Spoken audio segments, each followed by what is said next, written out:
Yes. So thank you guys for making it here. I expressed my sentiments yesterday. We have been on a long journey to get to where we are today.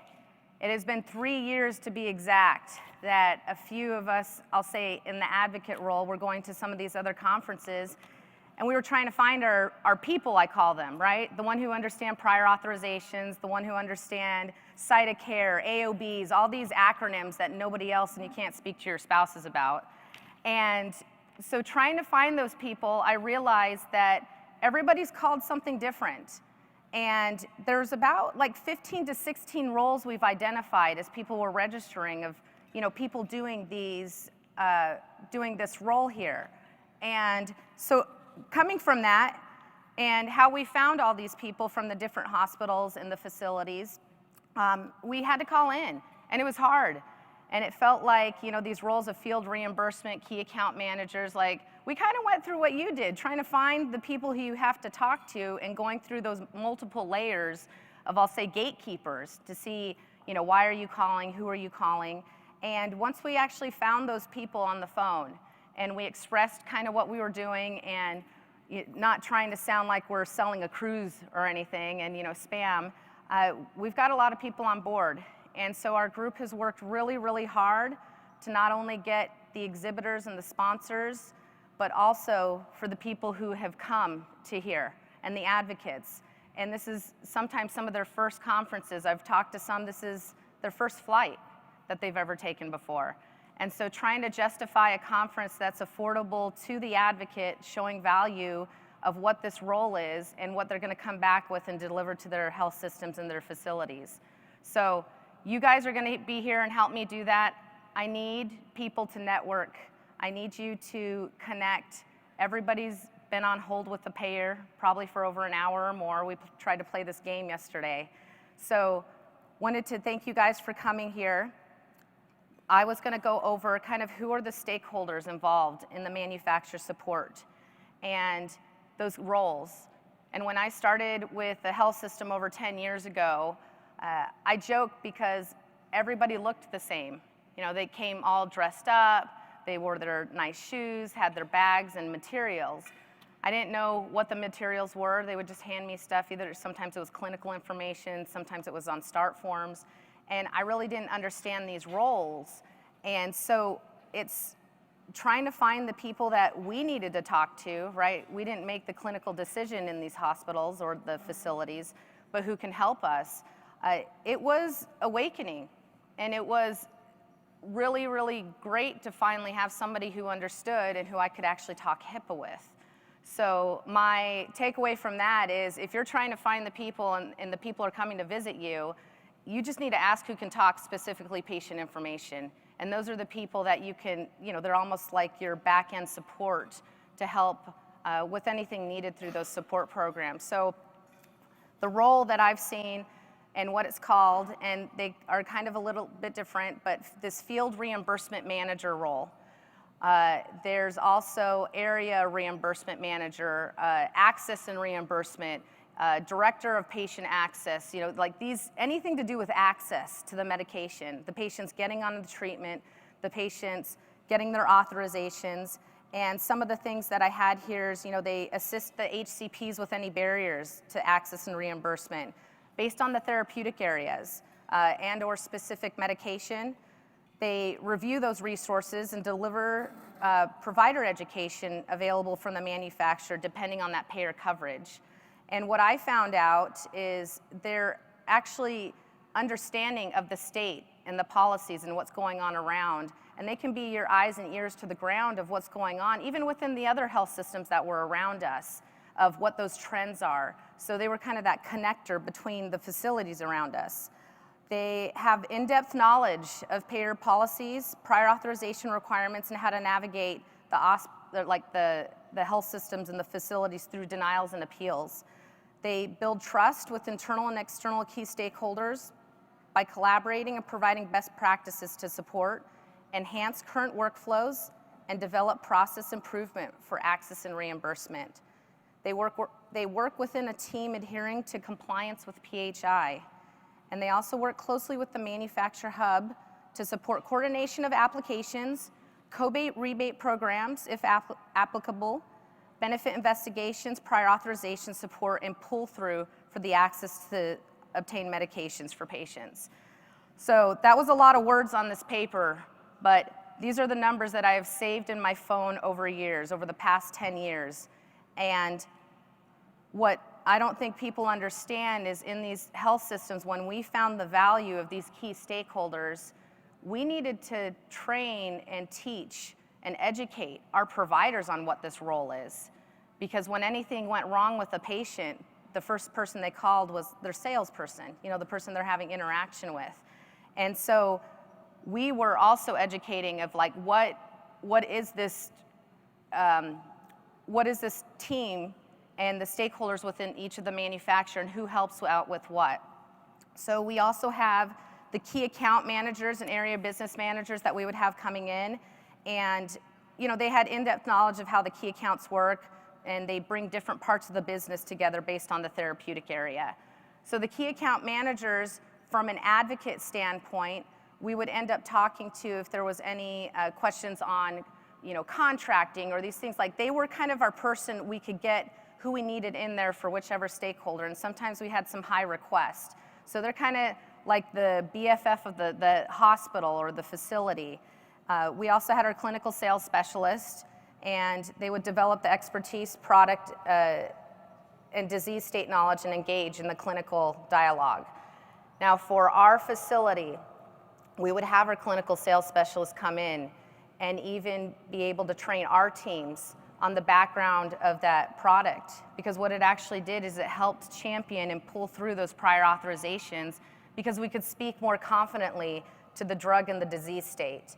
So we would also have additional questions outside, because as much as our physicians, would come through, there was always that kind of teetering line of, was this on label or was this off label?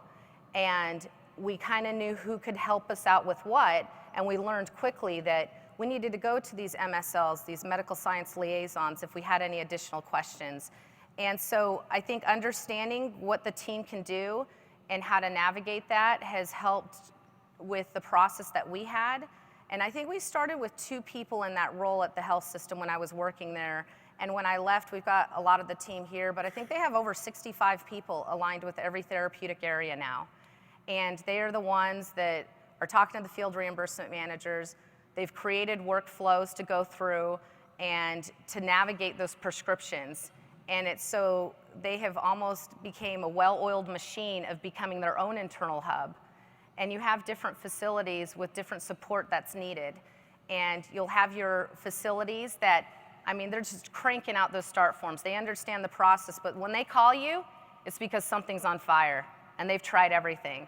And then you've got your accounts who need a lot of support, and that's okay. And they need to understand and what that is. And I always let them know, like, there's never too many questions. And your most dangerous office you go into, which regardless of which role you're in, if you're in specialty pharmacy or these, is when they say everything's okay and they don't need you. And that's because they do need you. And you've got to figure out how to break through that. You've got to build that rapport. And we've had so many people come in, and the group can attest to it, of they're bringing the bouncy balls, they're bringing the mugs, and they're dropping stuff off, and we haven't even made appointments to come and see us, and it's it was almost suffocating a little bit of understanding. And I think the only way that you're going to end up getting to these large practices, small practices, is you've got to build the rapport. And it's going to be rough because there's a lot of people out there who have kind of filtered or blocked these field reimbursement managers from coming in. And we've been told that, if there's anything wrong, we should go to a certain stakeholder that couldn't talk to PHI, but that person will find us the person. And after we understood that, we can now push back, at least with the facility I was at, is, they're delaying patient care. If we can't get to the people who can help us with these prescriptions and to pull through that access of what we need, then we're not helping the patients out. And in the system that we worked with, we had so many pathways going on, and we had it down to a science that once we saw a Medicare patient can't come in, we already knew they had a deductible. We knew we needed to do the start form. We knew we needed to start with foundation assistance and do it in parallel paths.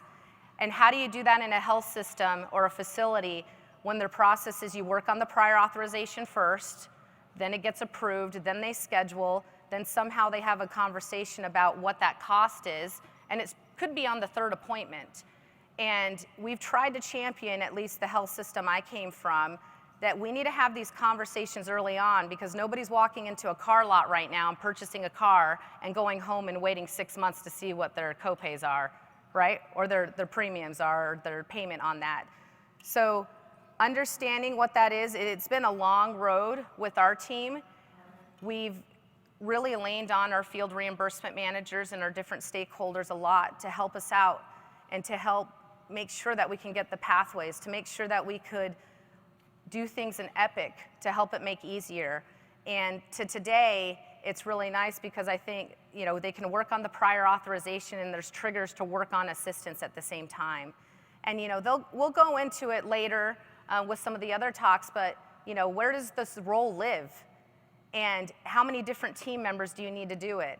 And I'm telling you, from a health system, everybody's got competing initiatives and priorities, and it is really hard trying to champion that patient from prior authorization all the way into the chair and to make sure that they can afford their bill that comes and to make sure that things don't go wrong.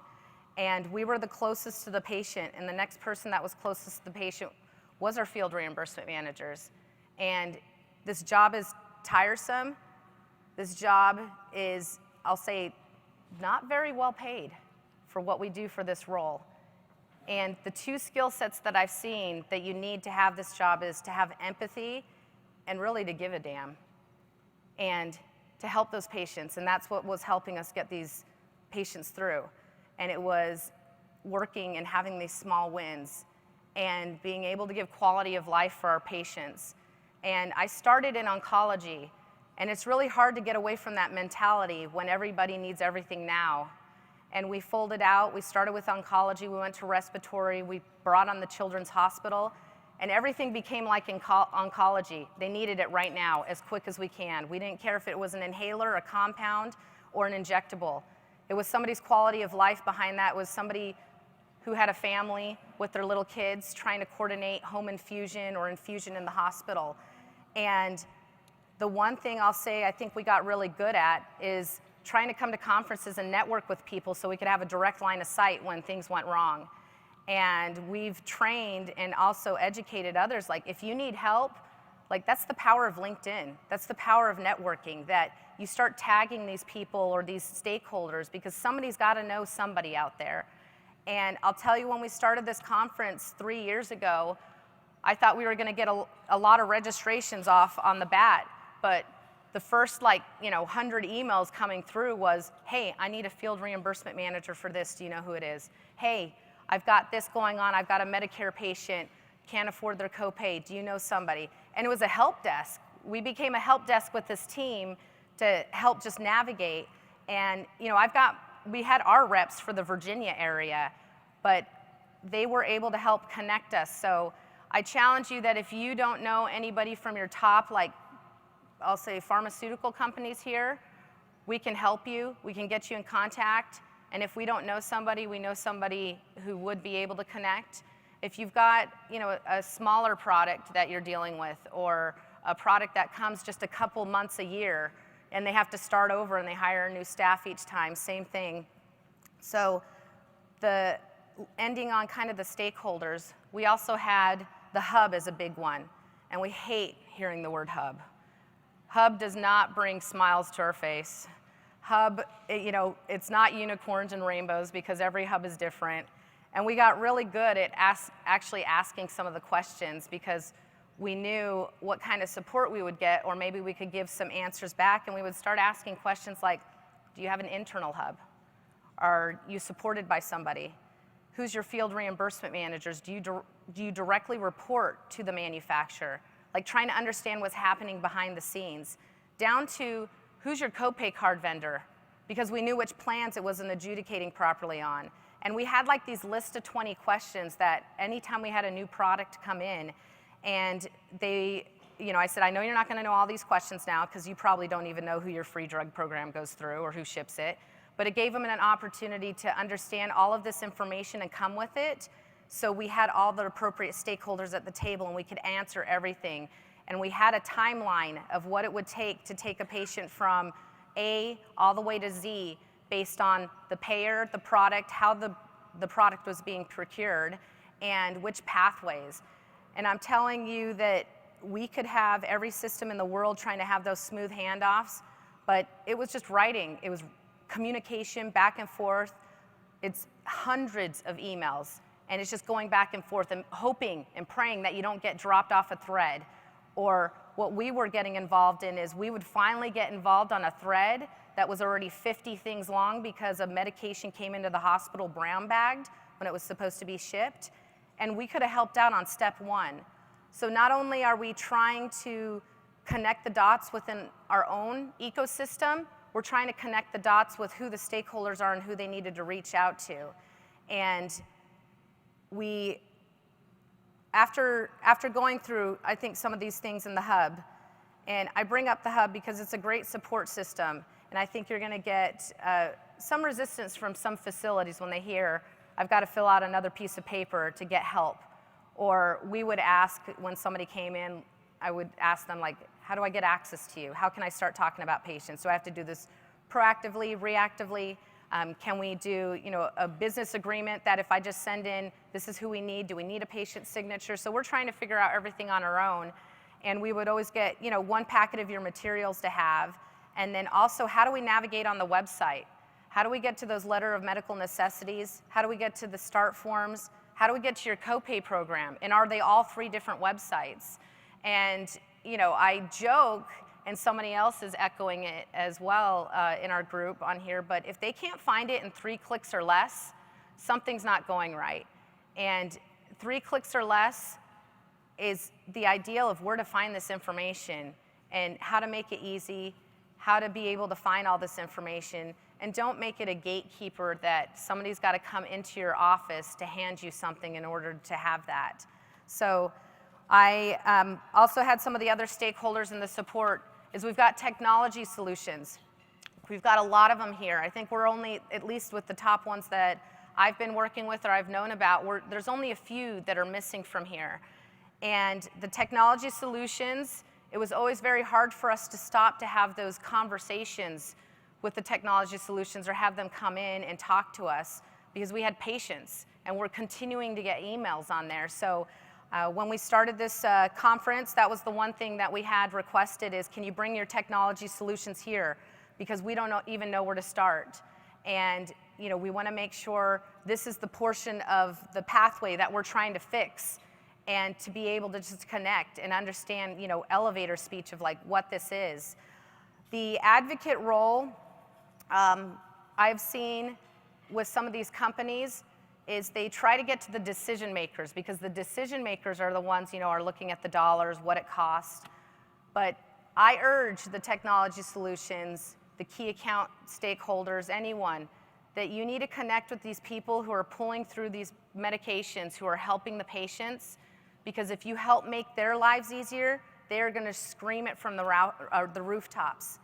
And if the technology solution, if you can get them to buy into it and what portion of that pathway it's going to help them out with, they can help champion this and they can help get opportunities that you can see. And if they have the team's buy-in, because usually all the team is saying is we need more FTEs, but it's just amazing what technology has gone through in the past 10 years. And I joke here, one of my foundations here, I filled out my first foundation application for a patient, and it was 52 pages long, and I had to mail it in. And it was with chart notes and everything. And now I can, now the group can get that grant within less than 5 minutes. So technology and what it's done, and it just keeps going. And I know the technology that everybody has here, they're already working on phase 2 and phase 3, and it takes a long time to pull this through. So the opportunities are here to help network. We've got the technology solutions, we've got the field reimbursement managers, and we've got also, we've got one recruiting company here. I talked with them a little bit ago. So urge you to go and connect. We've got the Career Development Center. And the Career Development Center, outside of the headshot photography, we have people who are running that who were in these advocate positions who did end up going into like field reimbursement roles, into other roles that their skills were transferable to. Let them help you. Let them show you some of the steps that they went through, because the skills that the advocates are doing in the hospitals is some of the greatest assets that are great out in the field.